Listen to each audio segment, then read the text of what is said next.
ल हेर्नुहोस् साथीहरू, यो भिडियोमा देख्न सकिन्छ जङ्गलमा लगाएको तारमा चाहिँ यसरी दुईवटा हरिण फसेछन् कि उनीहरूको सिङमा हेर्नुहोस् त कस्तो नमजाले यो तार चाहिँ बेरिएछ कि उनीहरू आफै निस्किन नसक्ने अवस्थामा पुगेछन्। अनि यी दुईजना व्यक्तिहरूले चाहिँ उनीहरूलाई यो तार काटेर उनीहरूको उद्धार गर्दै हुनुहुन्छ कि। ल हेर्नुहोस् त, यो संसारमा यो सृष्टिमा चाहिँ सबैलाई बाँच्ने समान अधिकार छ कि साथीहरू।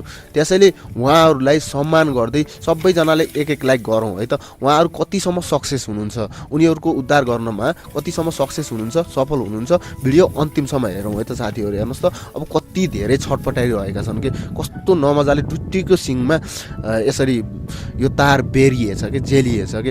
अब हामी सबैजनाले यस्तो किसिमको तारबारहरू लगाए पनि अलिकति सुरक्षित तरिकाले लगाउनुपर्छ कि साथीहरू। हेर्नुहोस् त, अब कति धेरै गाह्रो भएको छ कि। अब मानिसहरूले पनि अलि लापरवाही चाहिँ गर्नु हुँदैन कि। जनावर हो, जनावर पनि बाँच्ने अधिकार चाहिँ हुन्छ कि सबैको समान।